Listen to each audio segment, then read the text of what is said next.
5월은 가정의 달입니다. 가정의 어머니 날도 있고 한국에서는 어버이날이라고 이렇게 지키기도 합니다만은, 그래서 가정의 달인 거로 5월의 마지막 주를 보내면서 저는 어떠한 말씀으로 함께 은혜를 나눌까 생각하다가 효도를 한번 생각해 보았습니다. 그래서 오늘은 효도에 관해서 함께 묵상하면서 말씀을 나눌까 합니다. 에베소서는 여러분들 잘 아시다시피 사도 바울이 구원받은 우리들 자신에 대해서 먼저 설명을 하고 있는 것이 에베소서입니다. 너희가 전에는 어두움이더니 이제는 주 안에서 빛이라 라고 먼저 말씀을 합니다. 너희가 전에는 어둠의 자식들이더니 이제는 주 안에서 구원받은 자라라는 것이죠. 이 구원은 너희에게서 난 것이 아니요 하나님의 선물이니 누구든지 자랑하지 못하게 함이라. 그러니 이제 너희는 주님을 하나님을 기쁘게 할 것이 무엇인가 시험하여 보라, 생각하여 보라, 노력하여 보라 라는 것이 에베소서의 전체적인 요지입니다.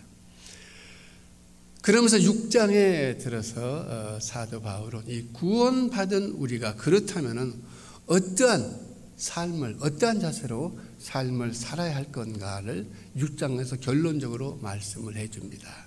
그래서 우리는 사회생활하면서 직장에서는 어떠한 자세로 직장생활을 할 것인가, 노사관계에 있어서는 어떠한 자세여야 되는가, 영적인 치열한 싸움을 이 세상에서 우리가 살아가는데 영적인 전투는 어떻게 감당해야 할 것인가, 이런 것을 쭉 설명해 주는데 사도 바울은 아주 특이하게도 사회생활 전반에 대해서 설명하면서 그 중에서 제일 먼저 설명하고 있는 것이 무엇이냐면 부모에 대한 효도입니다. 그래서 6장 1절에서부터 아까 우리가 읽었습니다마는 자녀들아 주 안에서 너희 부모에게 순종하라. 어머니를 아버지를 공경하라. 공경하는 것, 이것은 효도는 약속이 있는 첫 계명이니라. 이렇게 사도 바울은 효도를 첫 번째 덕목으로 지적을 하면서 우리에게 권면을 하고 있습니다. 효도는 요즘 신문에서 많이 봅니다만 한국에서도 그렇고 미국도 그렇고 상당히 그 효도관이라고 할까, 효도하는 자세가 많이 약화되었고 참 정말 불효의 소식들이 가끔 들리기도 합니다만은, 그래도 효도가 어떤 것인지 한 번쯤은 다시 한번 성경관에 비춰봐서 짚고 넘어가야 하지 않겠나, 이렇게 생각도 해 봅니다. 현대 아이들, 자녀들의 부모에 대한 자세를 풍자적으로, 수년 전에 어느 사람이 쓴 글이 있었는데 풍자적으로 그냥 쓴 짧은 꽁투 같은 글이 있습니다. 초등학교에 다니는 한 아들이 있었는데 이 아들이 초등학생인데도 불구하고 하도 못되게 보니까 엄마가 호차를 들고 좀 몇 대 때렸습니다. 몇 대 때리니까 이 아이가 뭐라고 하냐면은 어머니에게 눈을 똑바로 뜨면서 때리세요. 그래 당신 아들 아프지 내 아들이 아픕니까? 뭐 그랬다는 그런 이야기도 들어보셨죠? 아마 그런 얘기가 뭐 있었죠.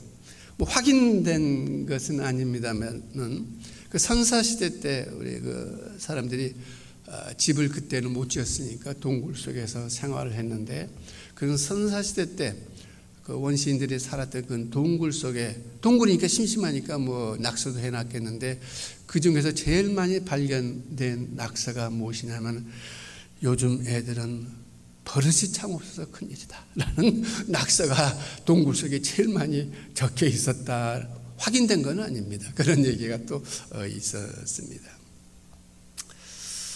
그러나 그럼에도 불구하고 우리나라는, 특별히 우리나라는 효에 관해서만은 상당히 그 교육과 사상이 굉장히 발달되었던 나라인 것 같습니다. 지금부터 약 120년 전인데 1893년에 미국의 그 감리교 선교사인 호머 허버트라는 사람이 한국에 선교사로 옵니다. 이분은 한국말을 굉장히 유창하게 해서 고종 황제 그 측근의 한 사람으로서 많은 상담도 하고 국제 정치에 관해서 조언도 하고 많이 하였다고 합니다. 특별히 1907년에 있었던 헤이그 비밀 밀사 사건 때 이 고종 황제의 밀사로서 이 허버트 선교사가 활약도 했고 독립만세 운동에도 굉장히 많은 기여를 했던 그러한 분이라고 합니다. 이분의 회고록에는 이러한 글이 써져 있습니다. 이 세상에서 관습적인 경로 사상이 가장 완벽하게 된 나라는 조선이다. 이 사람이 이렇게 썼습니다. 그 당시에 주미 공사로 있었던 미스터 샌즈라는 사람의 회고록에도 이러한 글이 적혀 있습니다.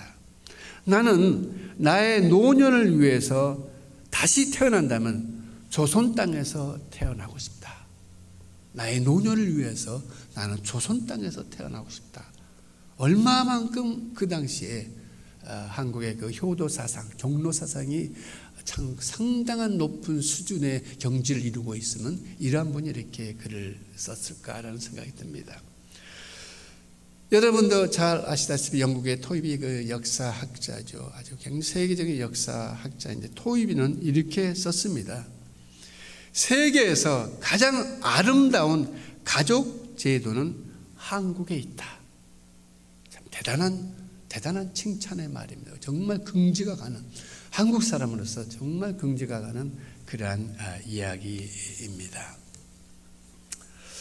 한국의 전통적인 경로 사상은 그럼 어떤 내용이 있었나 이런 걸 저는 한번 찾아봤더니 이런 내용들이 있어요. 경로 사상이면서 효도 사상일 수 있겠죠. 첫 번째 뭐냐면 문성이라 해가지고 아들, 손자, 며느리가, 특별히 아들과 며느리는 잠자기 전에 꼭 부모님이 주무시는 안방 문 앞에 와서 머리 숙여서 절을 하면서 어머니, 아버지 이제 안녕히 주무십시오 하고 꼭 인사를 하고 아마 잠을 자리에 들었다고 하면 아마 여기 계신 분들도 많이 하셨을 겁니다. 때로 개중에는 이런 시어머니도 있긴 있습니다만 제가 저희 와이프 친구였어요. 굉장한 친구였는데 결혼을 해가지고 신혼여행 갔다가 왔어요. 그래서 와서 이제 첫밤을 지나기 위해서 이제 어머니한테 가서 어머니 안녕히 주무세요. 저희 자러 갑니다. 그랬더니 그 시어머니가 그래 알았다 가야 이제 그 리빙룸이 있고 여기 엄마방 여기 이제 방인데 알았다 가야 하더니 뭐라고 하냐면 잘 때 문 열어놓고 자거라 이러더니 뭐 그런 시어머니도 때로 가끔 어쩌다 이제 나타나긴 합니다만 하여튼 한국의 전통적인 문성이라고 해서 잠자기 전에 꼭 부모님한테 인사를 드리고 잠자리에 들었다는 것이죠. 두 번째는 새로운 과일이나 특별한 별식이 생기면 꼭 부모님께 먼저 드려서 시식하게 하시고 드시게 하시고 나서 그 다음에 자식들이 먹었다는 것이죠. 뭐 언제까지만 해도 지금은 참 보기가 힘듭니다만은 식탁에 앉아서도 꼭 아버지가 수저를 들어야만 그 다음에 자식들이 수저를 함께 들었던 기억이 저도 그렇게 많이 했던 것 같습니다. 동네에서 문중 사람이 어디 마을에 출타하게 되면은 출타하고 갔다 오면은 그 동네에 가면서 연로하신 분 집에 찾아다니면서 저 출타했다가 잘 돌아왔습니다 하면서 꼭 동네에 한 바퀴를 돌면서 꼭 인사를 드렸다고 그래요. 뭐 나하고 친척 관계가 아니더라도 꼭 연로하신 분 집에는 꼭 찾아가서 그렇게 공손하게 인사를 드렸다 합니다. 마을에서 잔치가 있으면은 자기 아무 그 잔치에는 아무 연고도 없지만은 그 동네 온 연로하신 분을 다 모셔다가 특별히 상석에 앉혀서 잘 잘 대접해 드렸다라고 합니다. 이것도 아름다운 전통이었던 것 같습니다. 국가 공무원들한테는 어떠한 특혜를 주었냐면은 부모님이 연세하시면 나이가 많이 들면은 그 직장을, 그 벼슬의 직장을 부모가 계신 근처 그 동네로 직장을 그쪽으로 배를 했다고 합니다. 그리고 나이가 더 들면은 아예 부모님을 잘 봉양하도록 유급 휴가로서 부모를 모시게 했다 합니다. 국가 정책, 국가 기관에서도 그렇게 했다는 것이죠. 정말 아름다운 전통인 것 같습니다. 회갑 60이 되면은 그 고을의 현감이, 70 고위가 지나면 감사가, 백수가 되면은 임금님이 봄, 가을로 옷을 해서 하사를 했다고 합니다. 너무너무 아름답고도 귀한 그러한 전통인 것 같습니다. 자, 그렇다면 기독교에서는 어떤 효도 사상을 갖고 있나라는 것을 우리는 살펴보아야 할 것 같습니다. 십계명을 보면 여러분도 잘 아시겠습니다만은 십계명이 제1계명에서도 4계명까지는 하나님과의 관계되는 것이 1에서 4계절까지가 내용입니다. 그리고 5번째에서부터 10번째까지 내용이 인간관계, 사람과 사람과의 관계에서 지켜야 할 도리를 적어놓은 것이 바로 십계명입니다. 근데 사람과 사람, 이웃과 이웃과의 관계에서 제5계명부터 쭉 나오는데 그 중에서 제일 처음으로 나오는 제5계명이 뭐냐면 여러분도 잘 아시다시피 내 부모를 공경하라입니다. 이것이 첫 번째 된 사람에 대한 인간관계에서 지켜야 할 하나님께서 주신 첫 번째 명령입니다. 내 부모를 공경하라. 하나님의 명령입니다. 동시에 효도라는 제5계명은 사도 바울은 우리가 조금 아까 읽었습니다마는 내 아버지와 어머니를 공경하라. 이것은 약속이 있는 첫 계명이다 라고 이렇게 말씀하고 있습니다. 그렇다면 약속이 있는 첫 계명이라는 것은 무엇인가라는 것이죠. 아까 얘기했듯이 십계명 1에서 4까지는 하나님과의 관계입니다. 이 4가지 계명 중에는 하거라, 하지 말아라 라는 그거밖에 명령형밖에 없습니다. 나 외에 다른 신을 두지 말아라. 너를 위해 우상을 만들지 말아라. 하나님의 이름을 망령되이 부르지 말아라. 안식일을 거룩하게 지켜라. 하거라 하지 말거라. 이 명령만 되어 있습니다. 그러나 제5계명에 들어서는 어떻게 약속을 했냐면은 여기에 있듯이 내 아버지와 어머니를 공경하라. 이것은 약속이 있는 첫 계명이니 이로써 이것을 잘 지킴으로써 효도를 함으로써 내가 잘 되고 땅에서 장수하리라. 복의 약속을 했던 거죠. 복을 주시겠다 약속을 한 것이. 그래서 사도 바울은 제5계명 효도에 관한 약속에 관해서는 약속이 있는 첫 계명이라고 그렇게 사도 바울은 말을 하고 있는 것입니다. 아까 말씀드렸듯이 효도는 하나님의 명령입니다. 효도는 하나님께서 우리에게 지시한 계명입니다. 더더욱 효도는 약속이 있는, 축복해 주시겠다 말씀하는 약속이 있는 계명입니다. 그래서 효의 기원은 바로 하나님에 있는 것입니다. 이것이 기독교의 효도관입니다. 자, 그렇다면 우리는 어떻게 효도할 것인가? 오늘 에베소서 6장에서 보면 효도하는 자세에 대해서는 아주 심플합니다. 간단하게 2가지만 우리에게 말을 하고 있습니다. 첫째는 자녀들아 주 안에서 너희 부모에게 순종하라라고 돼요. 순종하라. 근데 그 앞에 있는 주 안에서라는 단어가 있습니다. 주 안에서 순종하라라는 것은 부모에게 순종하되 하나님의 법에 어긋나지 않는 사항에 대해서는 너희는 순종하라라는 것입니다. 물론 부모가 자식에게 악한 것을 가르쳐 줄 리는 없지만은, 그러나 부모의 모든 것에 순종하되 특별히 주님의 뜻 안에서, 주님의 생각 안에서, 주님의 소명 안에서, 합당한 뜻 안에서 너희는 순종하라라는 것입니다. 두 번째는 무엇이냐면은 공경하라라는 약속입니다. 내 아버지와 어머니를 공경하라라고 이렇게 말씀하고 있습니다. 공경은 무엇이냐? 공경은 값을 치른다라는 것입니다. 값을 치른다. 즉 그 말은 무엇이냐면, 너희 어머니와 아버지께서 너희를 낳은 후에 온 정성과 온 땀과 온 눈물과 온 혼신을 다해서 너희를 키웠으니 그 은공의 빛을 갚는 심정으로 공경하라라는 것입니다. 부모의 그 흘린 땀에, 헌신의 수고에 그 빛을 조금이라도 갚겠다는 그러한 마음으로 부모에게 공경하라라고 이렇게 말씀을 하고 있습니다. 이것이 성경이 우리에게 가리키는 자세입니다. 예로부터 아까 그 효도관에서 얘기했습니다마는, 예로부터 우리에게는 효에, 우리나라의 전통적인 효에 우리가 지켜야 할, 우리가 행해야 할, 자식이 행해야 할 6가지 조건을 가르쳐 준 것이 있습니다. 그 내용을 잠시 나누면은 이렇습니다.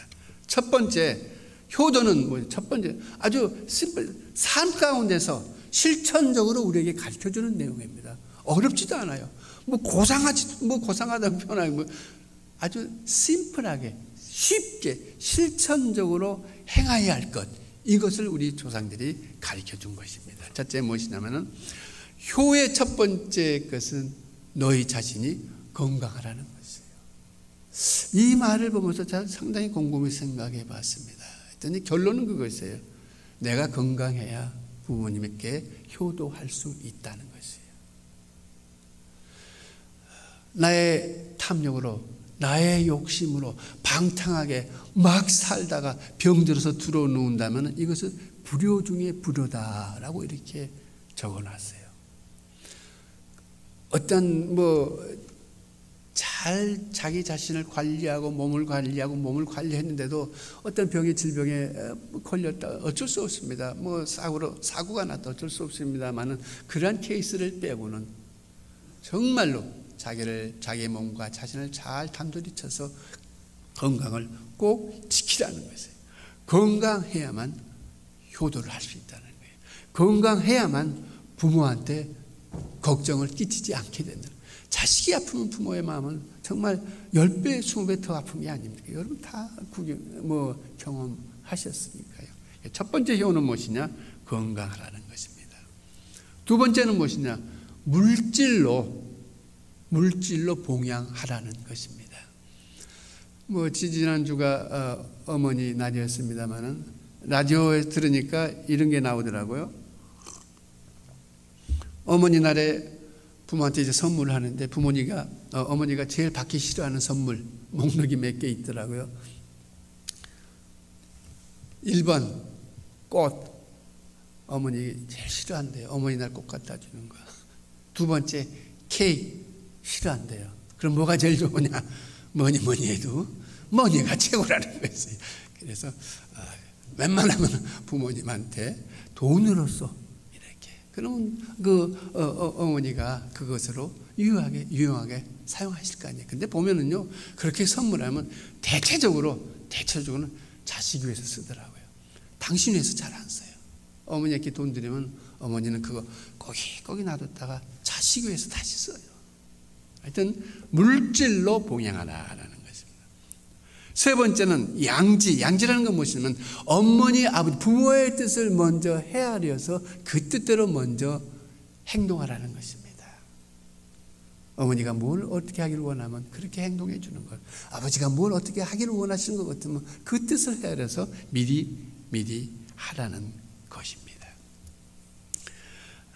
네 번째는 공대하라는 것은 부모에게 대해서 언행을 공손하게 쓰라는 거예요. 공손하게. 정말 어머니 한마디에 온갖 인상을 쓰면서 대들듯이 싸울 듯이 하는 자식도 가끔 어쩌다 있긴 있겠죠. 그런데 대체적으로 부모에 대해서는 공손하게 언행을 취하라라고 가르치고 있습니다. 여러분 백범 김구 선생님을 잘 아시지 않습니까? 이분이 상해에서 임시정부의 그 주석으로 계실 때 굉장히 생활에 궁핍했다고 그럽니다. 그래서 그 어머니가 어느 날은 끼니가 없으니까 시장에 가서 시장 바닥에 떨어져 있는 시래기를 주섬주섬 모아다가 시래기국을 끓였답니다. 백범 김구 선생님이 그걸 보더니 아니 어머니 이거 웬 시래기국입니까?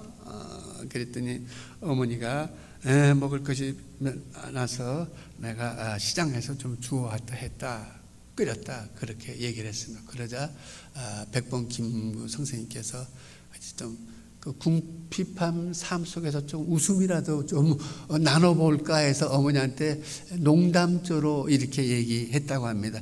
아이고 어머니 제가 명색이 주석인데 제 체면도 좀 생각해 주셔야지 시장 바닥에 가서 그거 주워오면 어떻습니까? 라고 그냥 한번 웃어보자고 아마 그렇게 얘기를 한 것 같아요. 그랬더니 갑자기 어머니 안색이 싹 바뀌었어요. 냉큼 일어나렸다. 그러더니 종아리 걷어라 그러더라고요. 갑자기 손에 숟가락을 들고 계시던 분이 갑자기 호채를 들더니 그냥 종아리를 때리더라는 거죠. 한참 때리니까 백범 김구 선생이 눈물을 훌쩍 울었어요. 그러니까 아니 다 큰 것이 울긴 왜 울어? 그러니까 김구 선생이 이렇게 얘기했다고 그래요. 어머니 아파서 우는 게 아닙니다. 작년에 어머니가 때리시던 그 회초리의 맛보다는 힘이 너무 약해지셔서 어머니가 많이 쇠약해지셨구나라는 것을 생각하니 제 마음이 아파서 웁니다. 아니 엄마 나도 나이가 몇 살인데 왜 때립니까? 하고 이렇게 할 수도 있는 상황이긴 해요. 그러나 이렇게 부모에 대해서는 이렇게 언행을 공대하게 취하라. 다섯째는 부모님께 욕이 돌아가지 않게 쉽게 말해서 부모에게 욕을 돌리지 말라라는 어이구 저 자식이 그 애비가 누구야 이런 소리 나게 하지 말라는 것이죠. 우리 교회도 5살 6살 먹은 가끔 제가 보다 보면 5살 6살인데도요 말하는 게 너무 반듯해요. 말도 또박또박하고 아주 5, 6살짜리가 그 나이에 맞지 않게 아주 이게 인생 이런 얘기도 하면서 아주 이렇게 또박또박 얘기를 해서 저 집에는 누구의 집이길래 저렇게 아이가 반듯한가 이런 생각이 가끔 나기도 해요. 반듯하게 물론 부모의 교육이 있었겠습니다. 그렇게 함으로써 부모에게 욕이 가지 않게 하라는 것이에요. 마지막으로는 그래도 일단 사회생활에서는 입신양면을 하라는 입신양면. 그래도 세상 말로 찌질이처럼 살아가는 것보다야 아주 크게 그런 건 아니더라도 그래서 반듯한 마음과 반듯한 삶 속에서 그래도 건강한 인격체로서 입신양면을 해야만 그래도 효가 된다라는 것이죠. 왜 이렇게 우리는 부모에게 효를 해야 되느냐?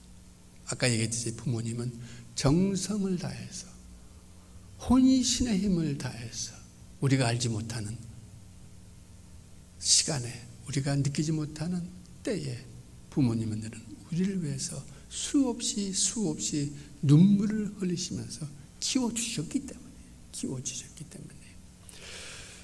제가 얼마 전에 글에서 이런 글을 봤어요. 이게 내가 보기에는 이 글은 저거 같아요.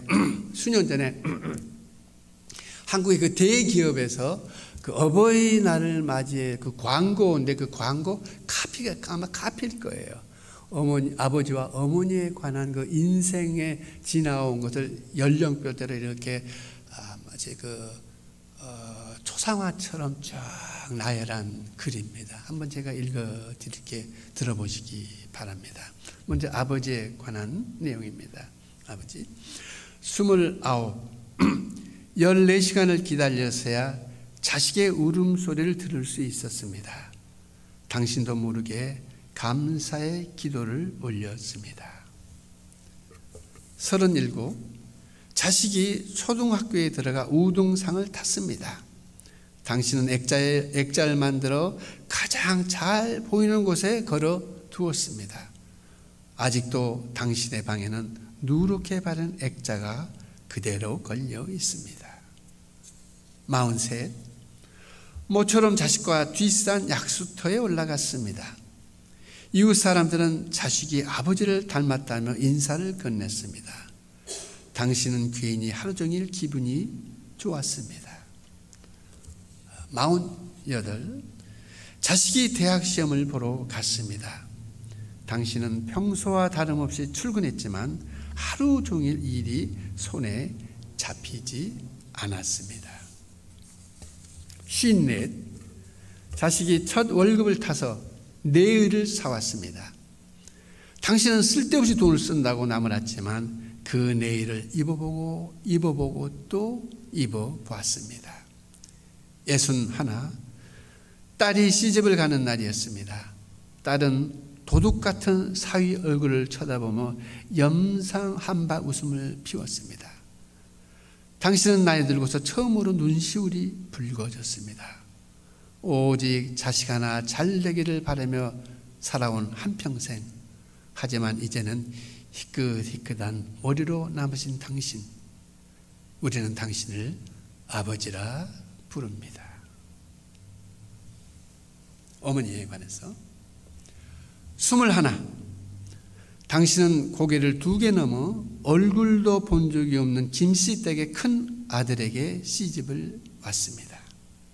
26, 시집 온 지 5년 만에 자식을 낳았습니다. 당신은 그제서야 시댁 어른한테 며느리 대접을 받았습니다. 32, 자식이 밤늦게 급체를 앓았습니다. 당신은 자식을 업고 읍내병원까지 밤길 20리를 쉬지 않고 달렸습니다. 40, 그의 겨울은 유난히 추웠습니다. 당신은 아들이 학교에서 돌아올 무렵이면 자식의 외투를 입고 동구 밖으로 나갔습니다. 그리고 자식에게 당신의 체온으로 덮여진 외투를 입혀 주었습니다. 52, 자식이 결혼할 여자라고 집으로 데려왔습니다. 당신은 분칠한 그 얼굴이 싫었지만 자식이 좋다니까 당신도 좋다라고 하였습니다. 60, 환갑이라고 자식이 모처럼 돈을 보냈습니다. 당신은 그 돈으로 자식의 보약을 지었습니다. 65, 자식 내외가 바쁘다며 명절에 고향에 못 내려온다고 했습니다. 당신은 동네 사람들에게 아들이 바빠서 아침 일찍 올라갔다며 평생 처음 거짓말을 했습니다. 오직 자식 하나 잘 되기를 바라며 살아온 한평생, 하지만 이제는 깊게 주름진 얼굴로 남으신 당신, 우리는 당신을 어머니라고 부릅니다. 이것은 우리 시대, 아니 100년 전 시대에 숭고한 우리 부모님의 상입니다. 그리고 이 모습은 지금 현재를, 세상은 변했지만 문화도 많이 변했지만 그래도 현재를 살아가고 있는 연로한 부모님의 모습이며, 나는 확신합니다. 100년 후에라도 똑같은 부모의 모습일 거라 나는 확신을 합니다. 우리 부모님들이 이와 같이 우리를 키워 주셨다라는 것입니다. 자, 그러면은 효도를 하면은 성경은 우리에게 어떤 복이 있는가라는 것을 마지막으로 가르쳐 주고 있습니다. 물론 꼭 그것 때문에 억지로 효를 하는 사람은 없겠죠. 또 억지로 효를 한다고 해도 억지로 효가 되지도 않고요. 그렇지 않습니까? 어떻게 효가 억지로 정말 가면 쓰고 효가 되겠습니까? 물론 혹시 가끔 가다가 부모가 재산이 많아서 돌아가실 때까지만 참자고 하는 그런 내용의 이야기를 가끔 드라마에서 본 적은 있습니다만은 뭐 실제로 어떻게 그렇게 하겠습니까?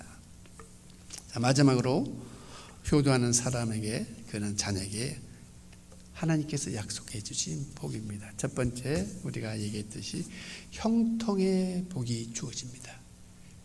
내가 잘 되리라 라는 것은 모든 것이 잘 풀린다 라는 내용은 사실 아닙니다. 무슨 요술방망이처럼 뚝딱뚝딱 잘 된다라는 것은 아닙니다. 그러나 어려운 상황이 있더라도 그곳에 반드시 헤쳐나갈 길을 하나님께서 예비해 주신다라는 뜻입니다. 어려운 상황이 닥치더라도, 하늘이 무너질 것 같은 상황이 닥치더라도 무릎을 꿇으면 효도하는 자식에게는 솟아날 문을 열어 주신다라는 것입니다. 이것이 형통하다라는 뜻입니다. 어려운 일이 생겨도, 힘든 일이 생겨도 그곳에는 항상 내가 너와 함께 하리라라는 하나님의 손길이 있다는 것입니다. 이것이 첫 번째 복입니다. 두 번째는 장수의 복입니다. 여기 장수의 복이다라는 것은 그저 길게 살았다라는 것이 아니라 알차게 살았다는 겁니다. 꽉 찬 인생을 살았다는 것입니다. 하나님께서 주신 하나님께서 허락하신 그 복을 누리면서 정말 꽉 찬 열매와 같이 그러한 삶을 살았다라는 것이 장수했다라는 것입니다.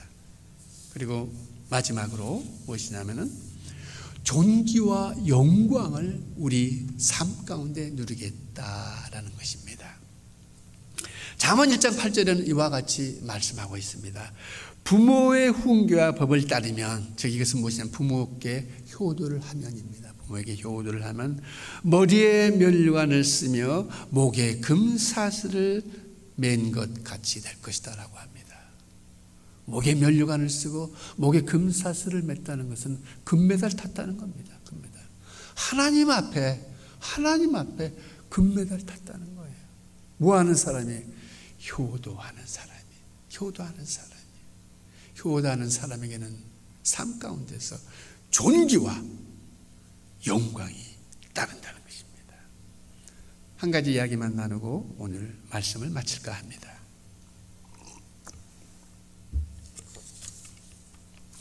언젠가 제가 기사에서 본 내용인데, 지금 별로 이 상황버섯이라는 것에 대해서 많이 안 나오는데, 한 10년 전인가요? 그때는 뭐 우리 미주 사회, 한국도 그렇고 상황버섯에 굉장히 열풍이 불었습니다.